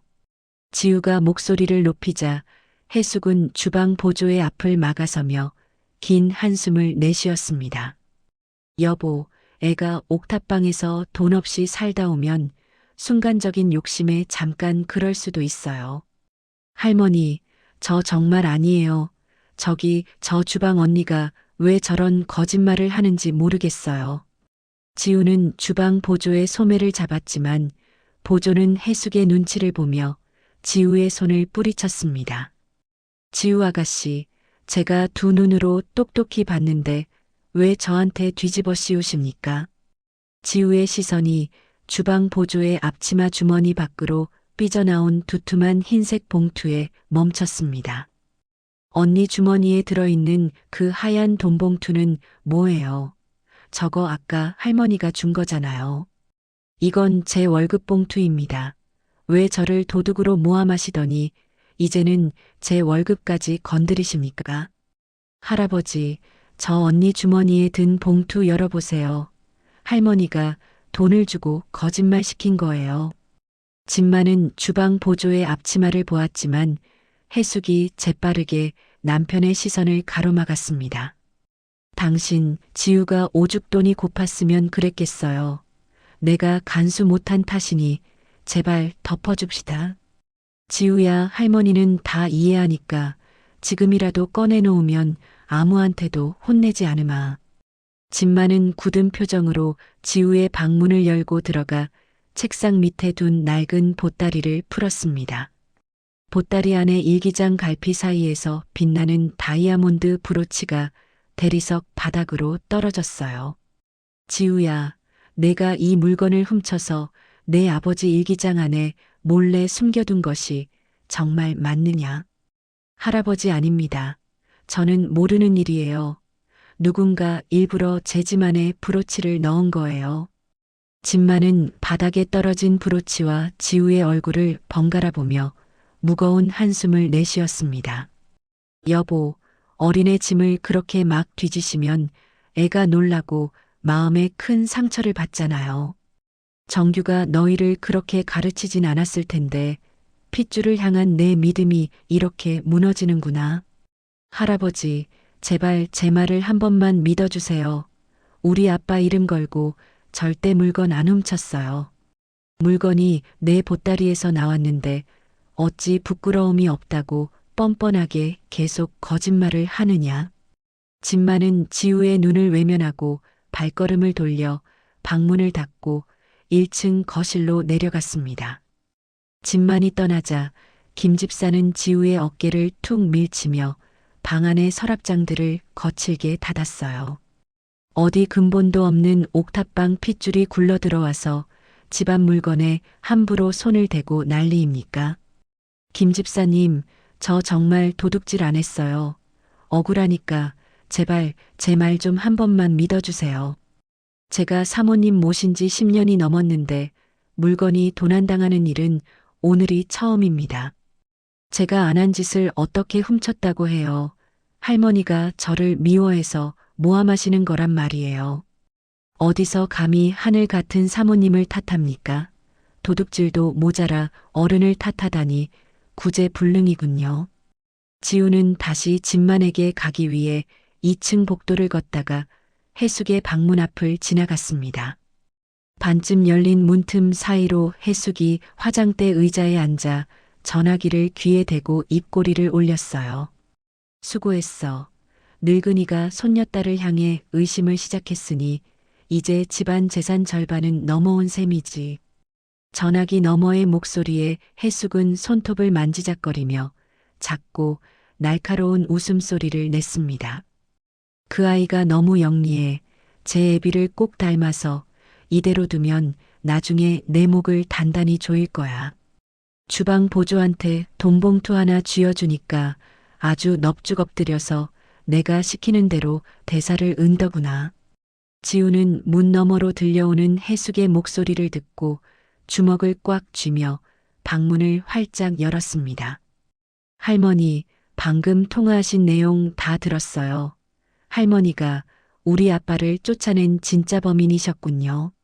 지우가 소리치자 해숙은 여유롭게 전화를 끊고 화장대 의자에서 천천히 일어났어요. 어린 것이 어른방을 엿듣는 걸 보니 옥탑방에서 가정교육을 바닥으로 엉망진창 받았구나. 제 보따리에 브로치를 숨기고 주방 언니한테 돈을 줘서 거짓말하게 만든 거 전부 다 들었어요. 증거라도 있니? 내 할아버지는 이제 내 말을 믿지 옥탑방에서 온 내 말을 절대 안 믿을 거란다. 할아버지한테 지금 당장 내려가서 할머니의 진짜 모습을 하나도 빠짐없이 전부 말씀드릴 거예요. 지우가 뒤돌아서서 문을 향해 달려가려 하자 해숙이 지우의 뒷덜미 옷깃을 거칠게 잡아챘습니다. 어디 한번 가보렴. 도둑으로 찍힌 내 말을 믿을지 30년을 곁에 있던 내 말을 믿을지. 지우는 해숙의 소나기를 털어내고 1층 거실로 뛰어내려가 집만의 무릎 앞에 엎드렸습니다. 할아버지, 할머니가 누군가와 통화하는 걸 들었어요. 할머니가 저를 함정에 빠뜨린 거예요. 집만은 탁자 위에 해숙이 올려둔 영수증과 은행 서류 뭉치를 돋보기 너머로 쳐다보았습니다. 당신 정규가 진 빚이 5천만 원인데 지우가 가져온 생활비 내역은 전혀 앞뒤가 맞지 않아요. 그게 무슨 소리요? 정규가 남긴 빚을 이 아이가 뒤로 몰래 빼돌리기라도 했다는 말이요. 옥탑방에서 동생들 먹여 살리느라 빚을 더 졌다고 거짓말하고 남은 돈을 몰래 숨긴 게 틀림없어요. 할아버지, 저 서류는 다 할머니가 조작한 가짜예요. 제발 제 말 좀 한 번만 끝까지 들어주세요. 해숙은 두 손으로 얼굴을 감싸고 대리석 바닥에 주저앉아 눈물을 흘리며 목소리를 높였습니다. 여보, 애가 거짓말이 들통나니까 이제는 나를 범인으로 몰아서 이 집안을 차지하려나 봐요. 내가 옥탑방에서 데려와 씻기고 입혔는데 은혜를 원수로 갚다니 세상에 이런 아이가 어디 있습니까? 이런 무서운 아이랑은 한 지붕 아래서 단 하루도 살 수 없어요. 당장 집 밖으로 내보내주세요. 그만해라. 내 아비를 봐서 품어주려 했건만 가난이 내 심성까지 전부 망가뜨렸구나. 집만의 호통에 지우는 바닥에 손을 짚고 고개를 떨구며 입술을 심하게 덜덜 떨었습니다. 해숙의 턱짓을 본 덩치 큰 경호원 2명이 거실로 들어와 지우의 양팔을 뒤에서 강하게 붙잡았습니다. 이 아이를 당장 집 밖으로 끌어내라. 옥탑방 아이들이 설림가에 물을 흐리게 둘 순 없지. 아저씨들 제발 놔주세요. 제가 동생들한테 마지막으로 인사라도 하게 딱 1분만 시간을 주세요. 회장님 명령이다. 당장 이 집에서 짐을 싸서 한 발자국도 남기지 말고 밖으로 나가라. 수아와 준이가 2층 계단을 맨발로 뛰어내려와 지우를 붙잡은 경호원의 허리에 매달렸습니다. 해숙은 아이들의 어깨를 발로 차고 수아의 머리카락을 잡아당겨 지우에게서 떼어냈습니다. 이것들도 내 눈앞에서 싹 다 치워. 남의 물건 훔치는 내 동생들까지 내 집에 둘 수는 없으니까. 할머니 잘못했어요. 우리 언니는 절대 남의 물건에 손 안 대요. 제발 우리 같이 있게 해주세요. 준이가 바닥에 엎드려 해숙의 바짓가랑이를 붙잡자 해숙은 구두굽으로 준이의 손을 밟았습니다. 동생들은 건드리지 마. 내가 다 잘못했다고 거짓말이라도 할 테니까 애들은 때리지 마.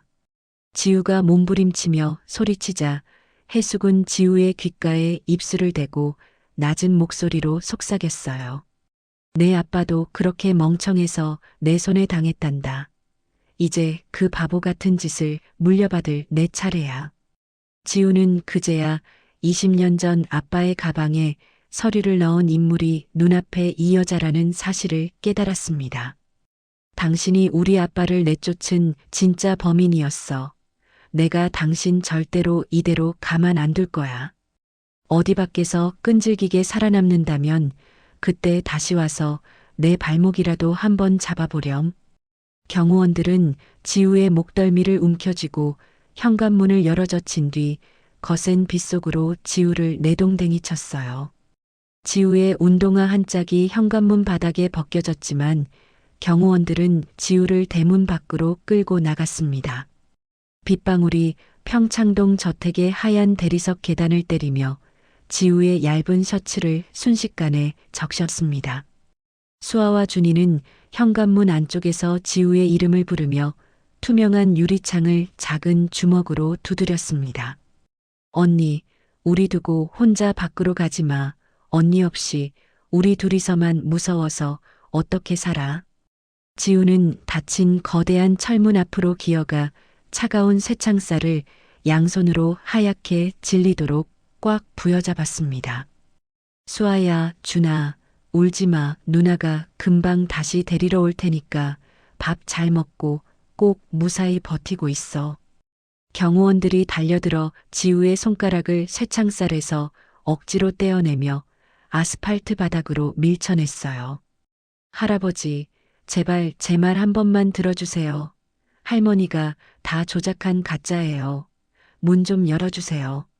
지우의 목소리는 거센 빗소리에 먹혀 두꺼운 저택벽 안으로 단 한 글자도 들어가지 못했습니다. 여기서 더 소란 피우면 당장 경찰을 부르겠어. 옥탑방 소굴로 얌전히 돌아가라. 경호원들은 지우의 어깨를 구둣발로 밀어 넘어뜨리고는 저택의 육중한 철문을 쾅 닫아 잠가버렸습니다. 진흙이 범벅이 된 바닥에 엎어진 지우는 굳게 닫힌 문을 보며 가슴 옷깃을 두 손으로 쥐어뜯었습니다. 지우는 상처가 난 입술 사이로 빗물을 삼키며 어두운 하늘을 향해 작은 주먹을 뻗었습니다. 아빠, 내가 반드시 다시 돌아가서 동생들 구하고 저 여자의 가짜 얼굴을 세상에 전부 밝혀낼게. 지우는 빗물로 흠뻑 젖은 바닥에 엎드린 채 다시 이 저택의 문을 열고 들어갈 날을 굳게 다짐했어요. 비가 쏟아지는 평창동 골목 어귀에 경찰차 경광등 불빛이 번쩍였습니다. 지우는 처마 밑에 몸을 숨기고 흙탕물로 덮인 자신의 두 손을 내려다보았어요. 할머니가 신고한 도둑 누명을 쓰고 여기서 잡혀가면 동생들을 영영 잃게 될 거야.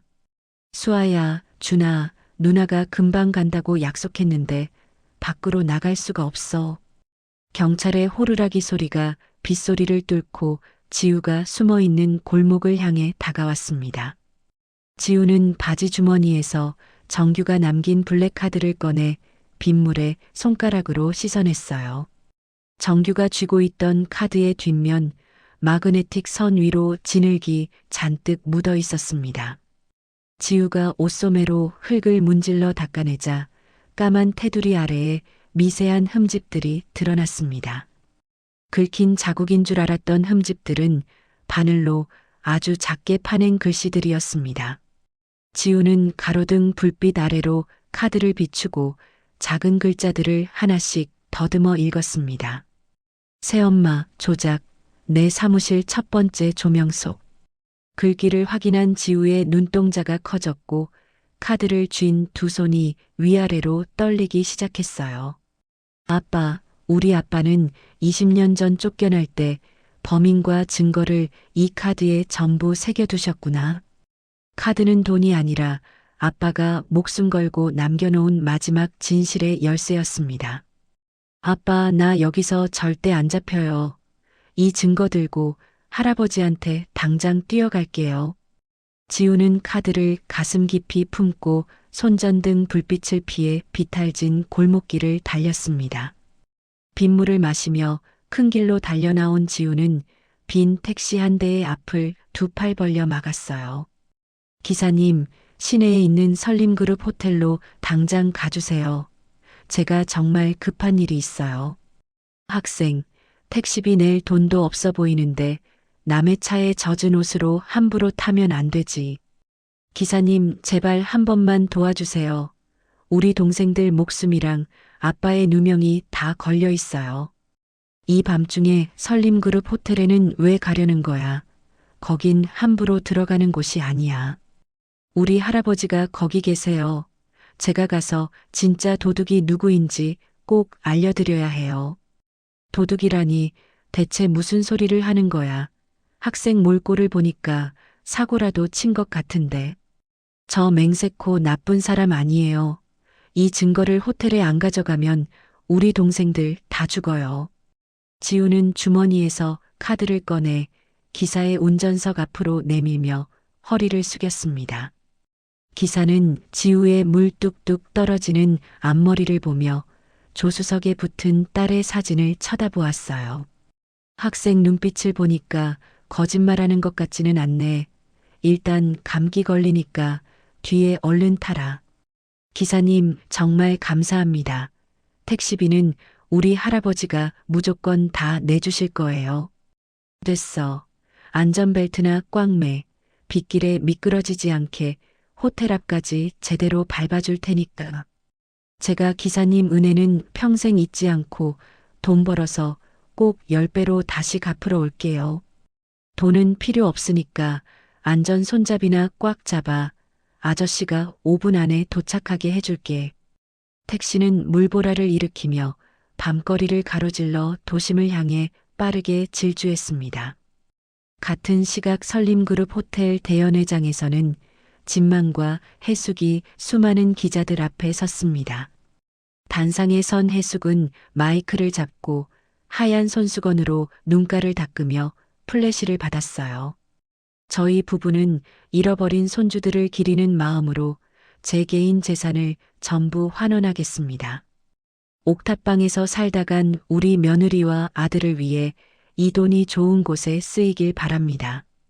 이 돈으로 가난한 고아들을 돕고 우리 정규의 이름이 부끄럽지 않게 재단을 세우겠습니다. 회장님, 그럼 남은 두 손주분들은 설림그룹 본가에서 회장님이 직접 거두시는 겁니까? 네, 기자님, 우리 불쌍한 손주들은 제가 남은 평생을 다 바쳐서 지키고 돌볼 예정입니다. 사모님께서도 손주분들을 친자식처럼 키우시겠다는 말씀이신지 한 말씀 부탁드립니다. 당연하지요. 제 배 아파 낳은 자식은 아니지만 하늘이 맺어준 소중한 인연으로 품겠습니다. 기자들의 박수 소리가 연회장에 퍼질 때 굳게 닫힌 거대한 문이 양옆으로 열렸습니다. 문 앞을 지키던 덩치 큰 경호원들이 지우의 앞을 가로막으며 어깨를 밀쳐냈습니다. 여기는 초대받지 않은 사람은 절대 들어갈 수 없습니다. 당장 밖으로 나가십시오. 지우는 경호원의 팔을 물어뜯으며 열린 문틈 사이로 몸을 우겨넣고 안으로 들어갔어요. 할아버지, 저 발표 다 거짓말이에요. 저 여자 말 절대로 하나도 믿으시면 안 돼요. 진흙과 빗물 범벅이 된 지우가 경호원들의 재질을 뚫고 단상을 향해 뛰어들었습니다. 대리석 바닥에 지우의 젖은 운동화가 미끄러지며 마이크 스탠드가 요란하게 쓰러졌습니다. 아니, 내 물건을 훔치고 도망친 아이가 어떻게 여기까지 와서 행패를 부리는 거냐? 해숙의 외침에 경호원들이 달려들어 지우의 팔을 꺾고 밖으로 끌어내려 했습니다. 지우는 바닥에 넘어지면서 손에 쥐고 있던 블랙카드를 진만의 구두 앞까지 힘껏 던졌어요.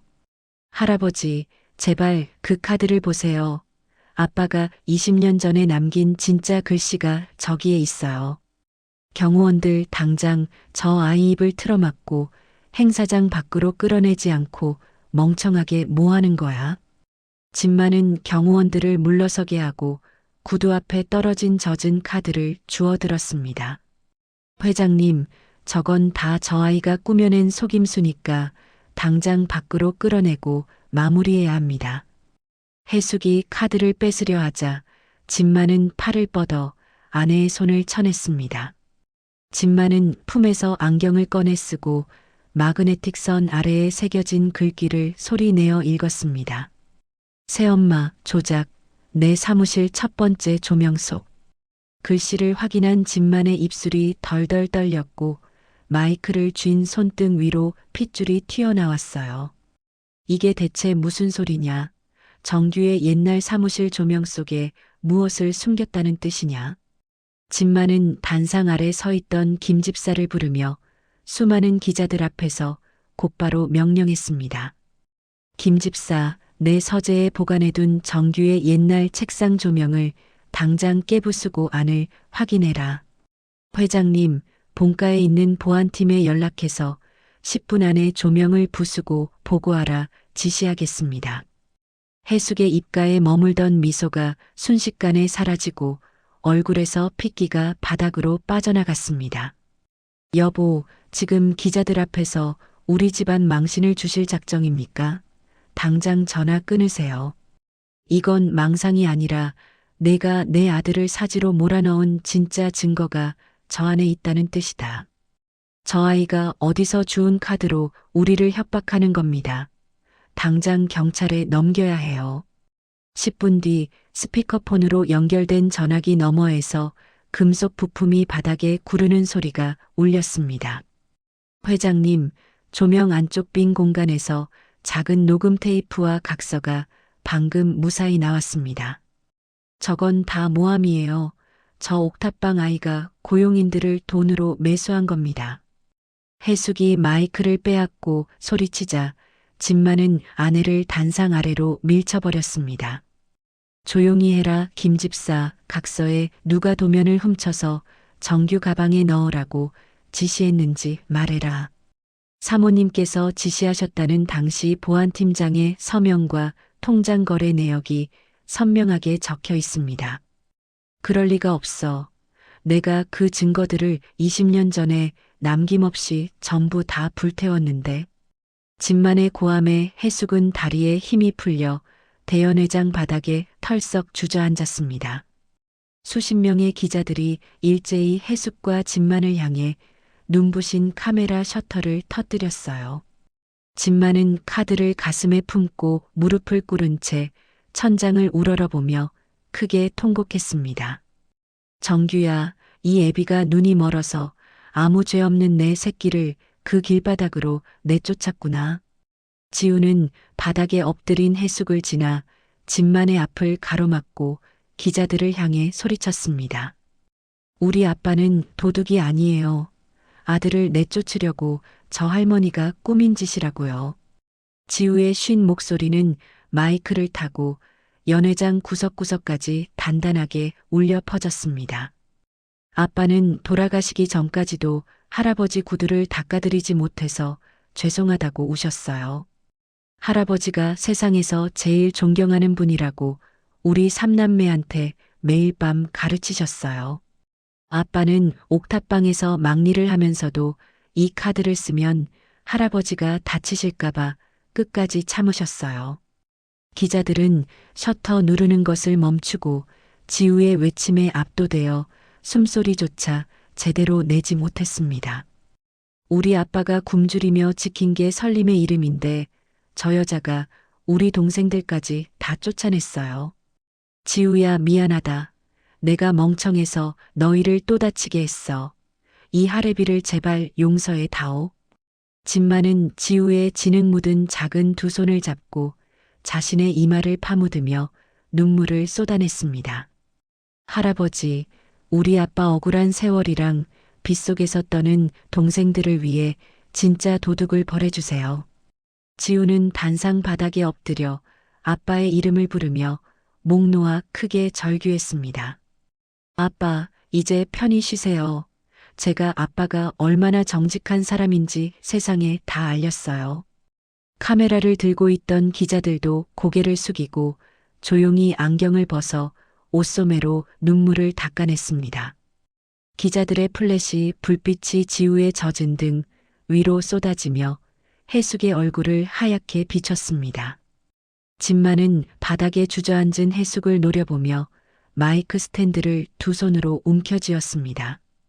진만은 서해숙의 가짜 자선 재단 설립 서류를 기자들 앞에서 갈기갈기 찢어버렸습니다. 여보, 내 말 한 번만 들어주세요. 내가 당신을 위해서 평생을 바쳤는데 이러시면 안 됩니다. 내 입에서 나오는 그 변명이 내 아들 정규의 가슴에 수십 번 박힌 잔인한 대못이다. 경호원들이 진만의 손짓을 보고 단상으로 올라와 해숙의 양팔을 뒤에서 거칠게 붙잡았어요. 나를 이대로 쫓아내면 회사 주주들이 가만히 안 있을 겁니다. 내 몸에 손대지 말고 나. 내가 빼돌린 회사 돈과 비리 장부를 내일 아침 경찰에 넘길 테니 감옥 갈 준비나 해라. 경호원들은 발버둥 치는 해숙의 입을 막고 대연회장의 무거운 뒷문 밖으로 그녀를 끌어냈습니다. 해숙이 밖으로 끌려나가자 연회장 안에는 수십 대의 카메라 플래시 터지는 소리만 울렸습니다. 진만은 바닥에 엎드린 지우를 일으켜 세운 뒤 기자들을 향해 다시 마이크를 잡았어요. 기자 여러분, 여기 서 있는 이 아이가 우리 정규의 하나뿐인 맏딸 서지우가 확실합니다. 회장님, 그럼 방금 끌려나간 사모님은 설림 가문에서 완전히 내치시는 겁니까? 저 여자는 오늘부로 남이며 내일부터 지우와 동생들을 내 호적에 정식으로 올릴 겁니다. 기자들의 질문이 쏟아지는 가운데 진만은 지우의 어깨를 재킷으로 감싸며 허리를 굽혔습니다. 아들을 죽음으로 몸범인을 찾았으니 이제 내 모든 재산은 이 아이들에게 넘기겠습니다. 지우는 진만의 품에 안겨 번쩍이는 플래시 불빛을 보며 가슴속에 돌덩이를 내려놓았어요. 할아버지, 할머니가 지은 죄는 경찰이 다 벌주는 거니까 제발 화 푸시고 건강 챙기세요. 지우야, 내가 용기 내서 오지 않았다면 나는 평생 진실을 모르고 바보처럼 눈을 감았을 거다. 아니에요, 할아버지. 할아버지가 아빠를 잊지 않고 사랑하셔서 우리가 다시 만난 거예요. 며칠 뒤 지우는 까만색 상복을 입고 진만과 함께 아빠 정규가 잠든 납골당을 찾았습니다. 유골함 옆에는 지우가 옥탑방에서 정성껏 챙겨온 일기장과 가족 사진이 놓여 있었어요. 지우는 마그네틱 선이 벗겨진 검은색 블랙카드를 꺼내 유골함 유리문 앞에 내려놓았습니다.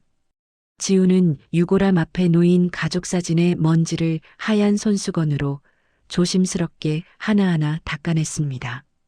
아빠, 나 아빠가 남겨준 이 카드로 동생들 밥도 먹이고 할아버지도 무사히 다시 만났어.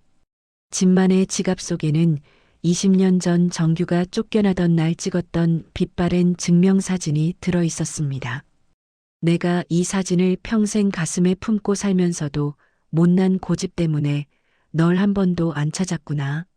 할아버지, 아빠는 할아버지 지갑에 자기 사진이 있는 줄 아시면 진짜 기뻐서 춤추실 거예요. 진만은 유골함 앞에서 두 무릎을 꿇고 지우가 내려놓은 카드 위로 뜨거운 눈물을 떨어뜨렸습니다. 정규야, 내가 목숨 걸고 지킨 이 아이들은 내가 내 남은 목숨을 바쳐서 훌륭하게 키우마. 할아버지, 우리 아빠도 할아버지 말씀 들으면서 하늘에서 진짜 기분 좋게 웃고 계실 거예요. 진만은 지우의 작은 손을 꽉 쥐고 유골함의 차가운 유리를 자신의 주름진 이마에 비볐어요. 내 아들 정규야, 억울하고 원통한 일은 내가 다 씻어냈으니 부디 따뜻한 곳에서 편히 자거라. 지우는 손수건을 꺼내 진만의 눈물을 닦아주고 사진 속 정규를 향해 허리를 굽혀 인사했습니다. 납골당 창문 너머에 따뜻한 햇살이 집만의 구분 등 위로 부서지며 새로운 봄을 알렸습니다. 시간이 흐르고 지우는 식당 주방의 앞치마 대신 빳빳하게 다려진 새 교복을 단정하게 입었습니다.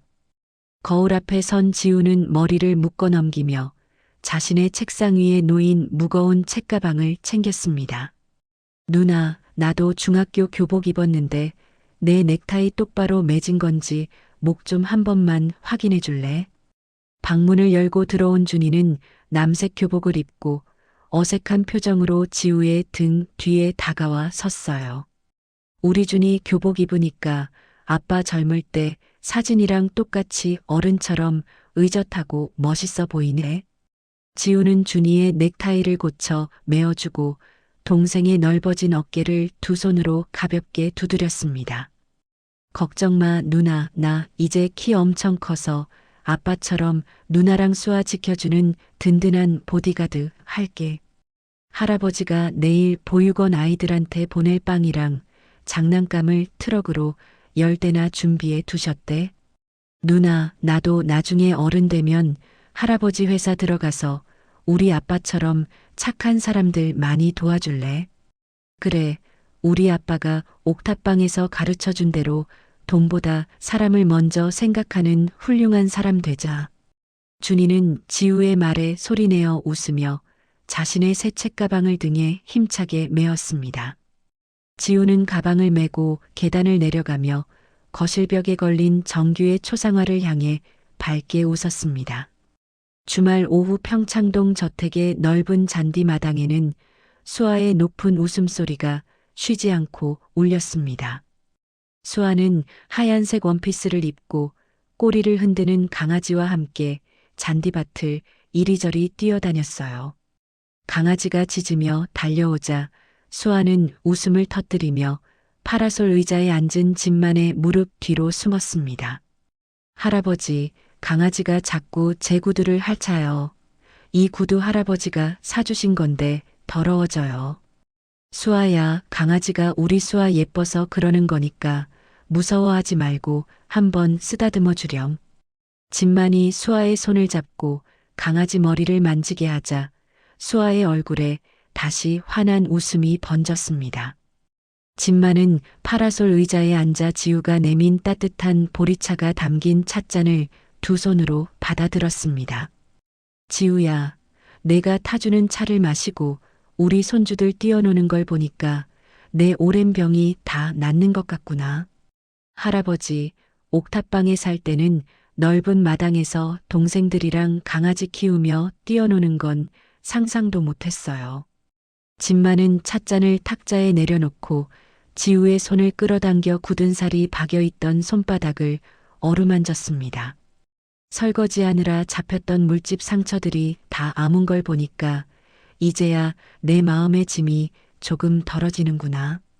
할아버지가 매일 좋은 연고 발라주시고 감싸주신 덕분에 제 손이 이렇게 다시 부드러워졌어요.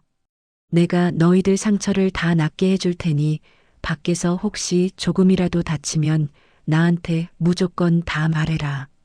거실 한가운데 놓인 넓은 식탁 위로 따뜻한 봄바람이 불어와 지우의 묶은 머리카락을 흩날렸습니다. 식탁 위에는 정규가 옥탑방에서 아이들에게 자주 끓여주던 김치찌개가 보글보글 끓고 있었습니다.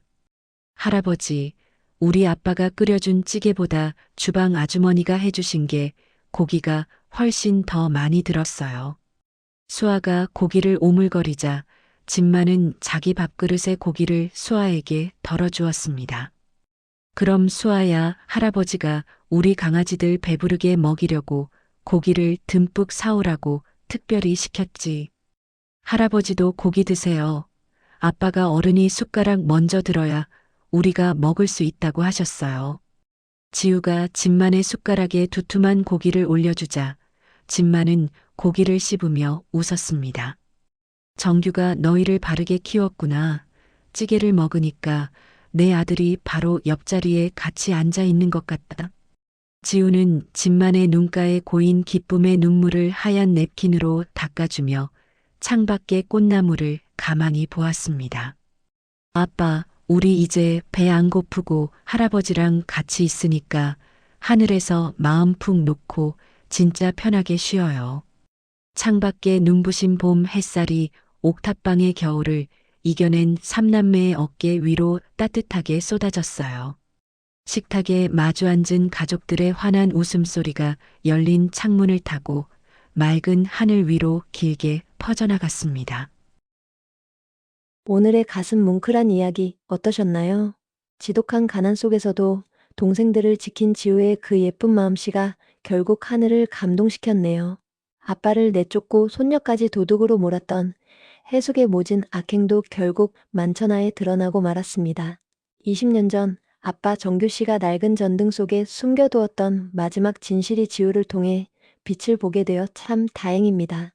결국 악한 사람은 제 꾀에 넘어가고 착한 지우 삼남매는 할아버지 품에서 따뜻한 새봄을 맞이하게 되었네요.